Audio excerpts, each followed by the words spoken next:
जय श्री कृष्ण दोस्तों। मैं सुभांशु भारद्वाज आप सभी लोगों का फिर से स्वागत करता हूँ माथोलॉजिकल यात्रा में।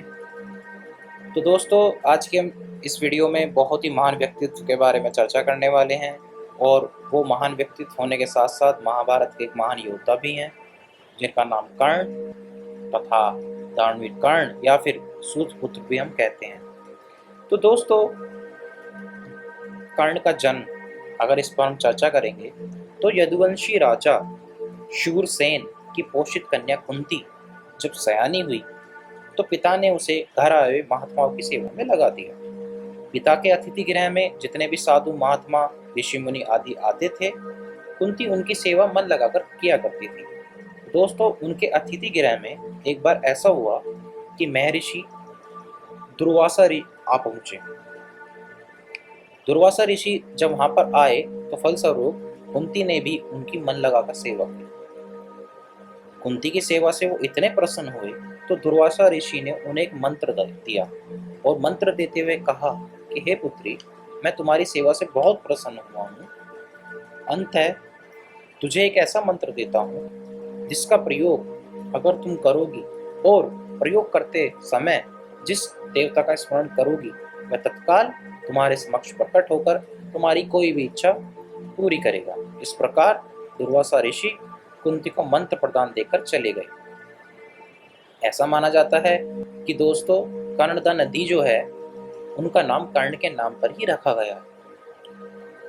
तो दोस्तों, दुर्वासा ऋषि के द्वारा मंत्र प्रदान करने के बाद कुंती उस मंत्र की सत्यता जानने की बड़ी उत्सुक में थी। उन्होंने सोचा कि देखा जाए ये मंत्र कितना सत्य है, इसमें कितनी सत्यता छिपी हुई है। तो दोस्तों, उसकी सत्यता की जांच करने के लिए एक दिन कुंती ने उस मंत्र को ले जाकर एकांत स्थान पर बैठकर उस मंत्र का जाप करने लगी। और जाप करते हुए दोस्तों, उन्होंने किसका स्मरण किया? सूर्यदेव का। उसी क्षण सूर्यदेव वहां प्रकट हुए और बोले कि हे देवी, मुझे बताओ, तुम मुझसे किस वस्तु की अभिलाषा करती हो? तुम्हें मुझसे क्या चाहिए? मैं तुम्हारी हर अभिलाषा पूर्ण करूंगा। इस पर कुंती ने कहा कि हे सूर्यदेव, मुझे आपसे किसी भी प्रकार की अभिलाषा नहीं है। मैंने बस मंत्र का जाप इसलिए किया कि मंत्र की मैं सत्यता देखना चाहती थी कि मैं जिसका स्मरण कर रही हूँ, किसी भी देव का स्मरण कर रही हूँ, वो प्रकट होता है या नहीं। क्यों? लेकिन कुंती के इन वचनों को सुनकर सूर्यदेव ने कहा कि हे कुंती, मेरा आना व्यर्थ नहीं जा सकता। मैं तुम्हें एक अत्यंत प्राक्रमिक तथा दानशील पुत्र देता हूँ। इतना कहकर सूर्यदेव अंतर्धान हो गए। कुंती ने लज्जावश यह बात किसी से नहीं कही। तो दोस्तों, समय आने पर उनके गर्भ से क्वच कुंडलधारी केवट पुत्र उत्पन्न हुआ। कुंती ने उसे मंजूषा में रखकर रात्रि में गंगा में बहा दिया। यह बालक बहता हुआ उस स्थान पर पहुंचा जहां पर धृतराष्ट्र का सारथी अधिरथ अपने अश्व को गंगा में जल पिला रहे थे। उस दृष्टि क्वच कुंडलधारी शिशु पर पड़ी। वो शिशु उन्हें बहुत सुंदर, बहुत ही सुशील देखने में लगा। अधिरथ निसंतान था। उसने बालक को अपने गले से लगा लिया और घर ले जाकर अपने पुत्र के समान उसका लालन पालन किया। तो दोस्तों, उस बालक के कान बहुत ही सुंदर थे। कर्ण के कान बहुत ज्यादा सुंदर थे, इसलिए उनका नाम कर्ण रखा गया। इस सूत दंपत्ति ने ही कर्ण का लालन पालन किया तथा इसी के लिए कर्ण को सूत पुत्र कहा गया तथा राधेय भी कहा गया है। कर्ण को शस्त्र विद्या की शिक्षा द्रोणाचार्य ने ही दी थी, किंतु कर्ण की उत्पत्ति के संबंध में संदिग्ध होकर, क्योंकि उनका लालन पालन एक सूत दंपत्ति ने किया था, तो उन्होंने उन्हें ब्रह्मास्त्र का प्रयोग नहीं सिखाया। अंततः कर्ण परशुराम के पास गए और परशुराम के पास दोस्तों वो झूठ बोलकर गए। उन्होंने कहा कि मैं एक ब्राह्मण हूँ और ब्राह्मण का ज्ञात होकर उन्होंने उन्हें शिक्षा प्रदान करनी शुरू भी कर दी। उन्होंने सारी शिक्षाएं सिखाई तथा ब्रह्मास्त्र का ज्ञान भी दिया। मगर दोस्तों, झूठ तो झूठ होता है, वो कितने दिन तक छुपेगा। एक दिन परशुराम को उनके झूठ के बारे में पता लग गया कि ये बालक ब्राह्मण नहीं है, इसलिए उन्होंने कर्ण को श्राप दिया कि जिस समय तुम इस विद्या की यानी ब्रह्मास्त्र की सबसे ज्यादा जरूरत होगी तो उसी समय इसका उपयोग भूल जाओ। तो दोस्तों, हमें कर्ण के बारे में बताया जाता है, हमने काफी महाभारत में देखा भी है। तो कर्ण दुर्योधन के परम मित्र थे। कर्ण और दुर्योधन प्रारंभ से ही मित्र थे। कर्ण ने दुर्योधन के लिए सफलतापूर्वक अश्वमेध भी किया। जिस समय द्रौपदी के स्वयंवर के लिए राजगण द्रुपद के यहाँ एकत्र हुए, तो दुर्योधन ने कर्ण को उपयुक्त सिद्ध करने के लिए कलिंग देश का अधिपति भी बनाया। वैसे तो वो वहां पर नहीं जा सकते थे क्योंकि वो सूत पुत्र थे, तो इसलिए दुर्योधन ने उनको कलिंग देश का अधिपति बनाया और अधिपति बनाने के पश्चात उनको वहां पर प्रस्तुत किया। द्रुपद के यहाँ अर्जुन के पूर्व कर्ण से मत्स्य वेग किया गया था, परंतु द्रौपदी ने कर्ण के साथ विवाह करने से अस्वीकार कर दिया। उन्होंने बोला कि मैं सूत पुत्र के साथ विवाह नहीं कर सकती।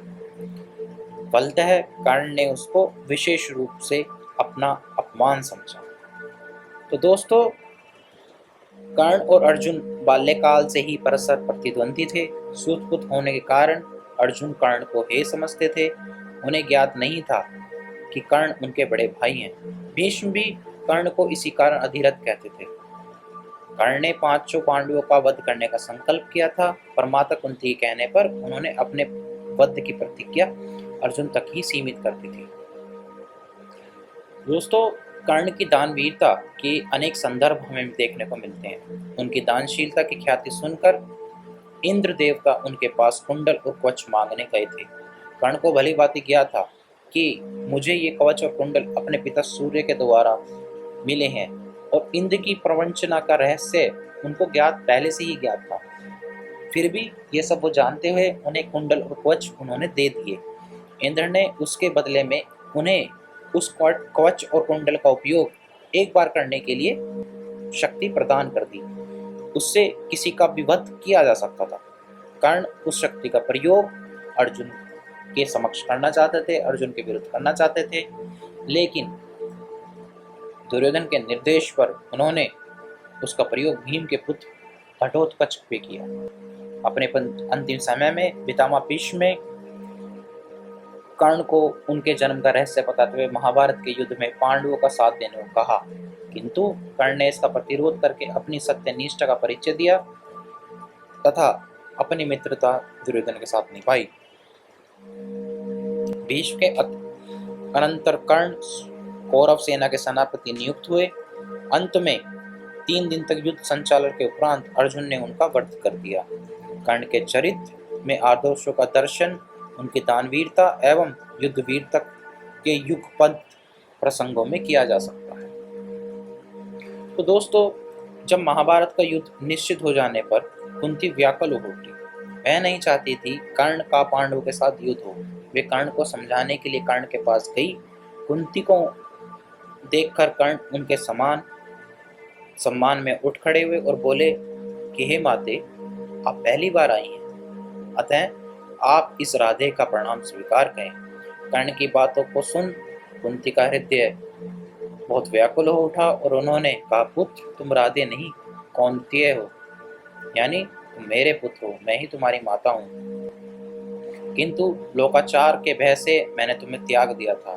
तुम पांडवों के ज्येष्ठ भ्राता हो, यानी तुम उनके सबसे बड़े भाई हो। इसलिए युद्ध में तुम्हें कौरवों के साथ नहीं, अपने भाइयों के साथ रहना चाहिए। मैं नहीं चाहती भाइयों में परस्पर युद्ध हो। मैं चाहती हूँ कि तुम पांडवों के पक्ष में रहो। ज्येष्ठ भ्राता होने के कारण पांडवों के राज्य के तुम अधिकारी हो। मेरी इच्छा है कि तुम युद्ध जीत कर तुम राजा बनो। कर्ण ने जवाब दिया, हे माता, मुझे त्याग था। क्षत्रियों के उत्तम कुल में जन्म लेकर भी मैं सुतपुत्र कहलाता हूँ। इससे बड़ी हीनता मेरे लिए और क्या हो सकती है। क्षत्रिय होकर भी सुतपुत्र कहलाने के कारण द्रोणाचार्य ने मेरा गुरु बनना स्वीकार तक नहीं किया। युवराज दुर्योधन ने मेरे लिए बहुत कुछ किया है, इसलिए वही मेरे सच्चे मित्र हैं। मैं उनके उपकार को भूलकर ये नहीं कर सकता। किंतु आपको मेरा आना व्यर्थ नहीं होगा, क्योंकि आज तक कर्ण के पास जो भी आया है वो खाली हाथ नहीं गया, इसलिए आप भी खाली हाथ नहीं जाएंगे। मैं वचन देता हूँ कि मैं अर्जुन के सिवाय किसी भी पुत्र पर अस्त्र शस्त्र का प्रयोग नहीं करूँगा। मेरा और अर्जुन का युद्ध होकर ही रहेगा, और उस युद्ध में हम दोनों में से एक की मृत्यु निश्चित है। मेरी प्रतिज्ञा है कि आप 5 पुत्रों की ही माता बनी रहेंगी। कर्ण की बात सुनकर उन्हें आशीर्वाद देकर कुंती व्याकुल हृदय लेकर लौट आई। तो दोस्तों, महाभारत का युद्ध चलता रहा। सूर्यास्त के बाद सभी अपने अपने शिविरों में थे। उस दिन अर्जुन कर्ण को पराजित कर अहंकार में चूर थे। वह अपनी वीरता की डींगे हाँकते हुए कर्ण का तिरस्कार करने लगे। यह देखकर श्री कृष्ण बोले, पार्थ, कर्ण सूर्य पुत्र हैं। उसके कवच और कुंडल दान में प्राप्त करने के बाद ही तुम विजय पा सके हो, अन्यथा उसे पराजित करना किसी के वश में नहीं था। वीर होने के साथ ही वह दानवीर भी है। कर्ण की दानवीरता की बात सुनकर अर्जुन तर्क देकर उनकी उपेक्षा करने लगा। श्री कृष्ण अर्जुन की मनोदशा समझ गए। वे शांत स्वर में बोले, पार्थ, कर्ण रण क्षेत्र में घायल पड़ा है। तुम चाहो तो उसकी दानवीरता की परीक्षा अभी भी ले सकते हो। बेशक से वो घायल पड़े हों, मगर तुम चाहो तो उनकी परीक्षा अभी भी ले सकते हो। अर्जुन ने श्री कृष्ण की बात मान ली। दोनों ब्राह्मण के रूप में उनके पास पहुंचे। घायल होने के बाद भी कर्ण ने ब्राह्मणों का प्रणाम किया और वहां आने का उद्देश्य पूछा। उन्होंने कहा कि आप लोग किस कारण आए हैं। श्री कृष्ण बोले, राजन, आपकी जय हो। हम यहाँ भिक्षा लेने के लिए आए हैं। कृपया हमारी इच्छा पूर्ण करें। तो कर्ण लज्जित होकर बोले, ब्राह्मण देव, मैं रण क्षेत्र में घायल पड़ा हूँ। मेरे सभी सैनिक मारे जा चुके हैं। मृत्यु मेरी परीक्षा कर रही है। इस अवस्था में भला मैं आपको क्या दे सकता हूँ। तो श्री कृष्ण बोले, राजन, इसका अर्थ यह हुआ कि हम खाली हाथ ही लौट जाएं, किंतु इससे आपकी कृति धूमिल हो जाएगी। देख लीजिएगा आप, संसार आपको धर्म विहीन राजा के रूप में याद रखेगा। यह कहते हुए वे लौटने लगे। तभी कर्ण बोला, ठहरिए ब्राह्मण देव, मुझे यश कृति की इच्छा नहीं है, लेकिन मैं अपने धर्म से विमुख होकर भी मरना नहीं चाहता। इसलिए मैं आपकी इच्छा अवश्य पूर्ण करूंगा। तो दोस्तों, कर्ण के 2 दांत सोने के थे। उन्होंने निकट पड़े पत्थर से उन्हें तोड़ा और बोले, ब्राह्मण देव, मैंने स्वर्ण का ही दान किया है, इसलिए आप इन स्वर्णयुक्त दांतों को स्वीकार करें। श्री कृष्ण दान आविष्कार करते हुए बोले, राजन, इन दांतों पर रक्त लगा है और आपने इन्हें मुख से निकाला, इसलिए यह स्वर्ण झूठा है। हम झूठा स्वीकार नहीं करेंगे। तब कर्ण घसीटते हुए अपने धनुष तक गए और उस बाण पर चढ़ाकर गंगा स्मरण किया। तत्पश्चात बाण भूमि पर दे मारा। भूमि पर बाण लगते ही वहां से गंगा की तेज धारा बह निकली।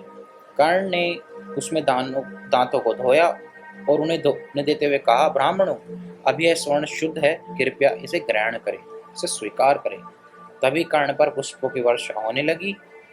भगवान श्री कृष्ण और अर्जुन अपने वास्तविक रूप में लौट आए। विस्मित कर्ण भगवान श्री कृष्ण को स्तुति करते हुए बोले, भगवान, आपके दर्शन पाकर मैं धन्य हो गया। मेरे सभी पाप नष्ट हो गए। प्रभु, आप भक्तों का कल्याण करने वाले हैं, मुझ पर सभी कृपा करें। तभी श्री कृष्ण उसे आशीर्वाद देते हुए बोले, कर्ण, जब तक यह सूर्य, चंद्र, तारे और पृथ्वी रहेंगे, तुम्हारी दानवीरता और गुणगान तीनों लोकों में किया जाएगा। संसार तुम्हें समान महान दानवीर ना हो तो हुआ है, ना ही कभी होगा। तुम्हारा यह बाण गंगा युगों युगों तक तुम्हारी गुणगान करती रहेगी। अब तुम मोक्ष प्राप्त करोगे। कर्ण की दानवीरता और धर्म प्राणीयता देखकर अर्जुन भी उनके समक्ष नस्त मस्तक हो गए। तो दोस्तों, ये था हमारा आज का वीडियो दानवीर कर्ण के बारे में। तो दोस्तों, अगर आपको वीडियो अच्छा लगा हो तो प्लीज़ चैनल को सब्सक्राइब कीजिएगा और मुझे सपोर्ट कीजिएगा, ताकि आप आने वाला कोई भी नया वीडियो मिस ना कर पाएँ। जय श्री कृष्ण।